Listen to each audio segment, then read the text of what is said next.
എൻ്റെ നീതിമാൻ വിശ്വാസത്താൽ ജീവിക്കും. പിന്മാറുന്നു എങ്കിൽ എൻ്റെ ഉള്ളത്തിന് അവനിൽ പ്രസാദമില്ല. നാമോ നാശത്തിലേക്ക് പിന്മാറുന്നവരുടെ കൂട്ടത്തിലല്ല, വിശ്വസിച്ച് ജീവരക്ഷ പ്രാപിക്കുന്നവരുടെ കൂട്ടത്തിൽ എത്രയാകുന്നു. വിശ്വസിച്ചാൽ നിങ്ങൾ ദൈവത്തിൻ്റെ മഹത്വം കാണും.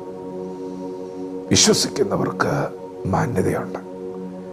വിശ്വസിക്കുന്നവർക്ക് വേണ്ടി ദൈവ ശക്തി പുറപ്പെടും.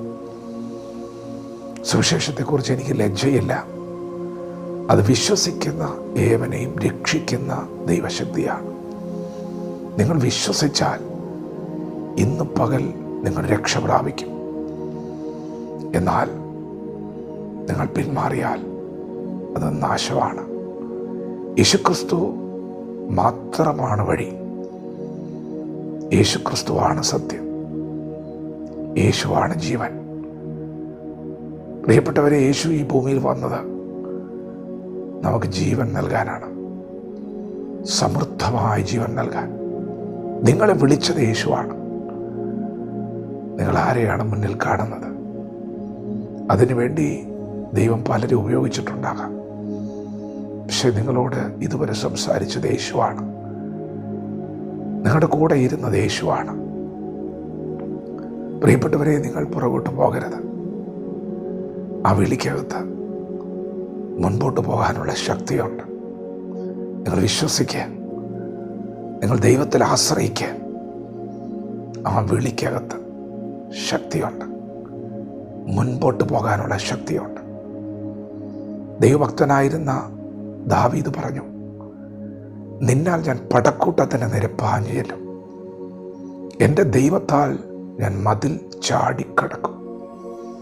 മുൻപോട്ട് പോകാൻ കഴിയാതെ നിങ്ങൾക്ക് മുൻപിൽ നിൽക്കുന്ന വൻ മതിലുകളെ നിങ്ങൾ ചാടിക്കടക്കുമെന്ന് പറയണം. എന്നെ ശക്തനാക്കുന്ന എൻ്റെ ദൈവം മുഖാന്തരം എനിക്കത് കഴിയുമെന്ന് നിങ്ങൾ പറയണം. അത് വിശ്വാസത്തിൻ്റെ വാക്കുകളാണ്. എവിടെ നിങ്ങൾ വിശ്വാസ പ്രഖ്യാപനം നടത്തുന്നുവോ അവിടെ ദൈവശക്തി വ്യാപരിക്കും. അവിടെ ദൈവം നിങ്ങൾക്ക് വേണ്ടി ഇറങ്ങി വരും. ഇന്ന് നിങ്ങളുടെ മുമ്പിലൊരു മതിലുള്ളതുപോലെ നിങ്ങൾക്ക് അനുഭവപ്പെടുന്നുണ്ട്. നിങ്ങളുടെ മുന്നേറ്റത്തെ തടയുന്ന ചില പ്രതികൂലങ്ങൾ, ചില ശക്തികൾ എതിരെ നിൽക്കുന്നത് പോലെ നിങ്ങൾക്ക് അനുഭവപ്പെടുന്നുണ്ട്. വീണ് കിടക്കുന്നത് പോലെ, എഴുന്നേൽക്കാൻ കഴിയാത്തതുപോലെയൊക്കെ ഇന്ന് പകൽ നിങ്ങൾക്ക് അനുഭവപ്പെടുന്നുണ്ട്. പക്ഷെ നിങ്ങൾ ഭാരപ്പെടണ്ട. എഴുന്നേൽക്കണം. എഴുന്നേറ്റേ പറ്റൂ. കാരണം പിന്മാറ്റം എപ്പോഴും നാശത്തിലേക്കാണ്. പിന്മാറുകയില്ല. ഞാൻ ഒരു ചുവട് പോലും പുറകോട്ട് വയ്ക്കില്ല. ഞാൻ എൻ്റെ ദൈവത്തിലേക്ക് നോക്കും. അവങ്കിലേക്ക് നോക്കിയവർ പ്രകാശിതരായി. അവരുടെ മുഖം ലജ്ജിച്ചു പോയിട്ടില്ല. ഇന്നുവരെ ലജ്ജിക്കപ്പെടുവാൻ ദൈവം സമ്മതിച്ചിട്ടില്ല.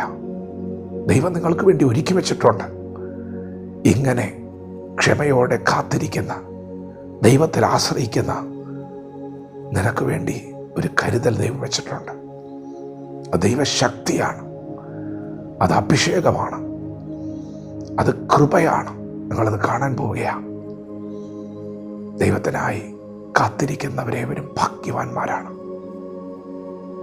യഹോവ ന്യായം പ്രവർത്തിക്കുന്ന ദൈവമല്ലോ. പ്രിയപ്പെട്ടവരെ, ഈ പകൽ വിശ്വസിക്കുക. നിങ്ങൾ രക്ഷ പ്രാപിക്കും. ജീവരക്ഷ പ്രാപിക്കും.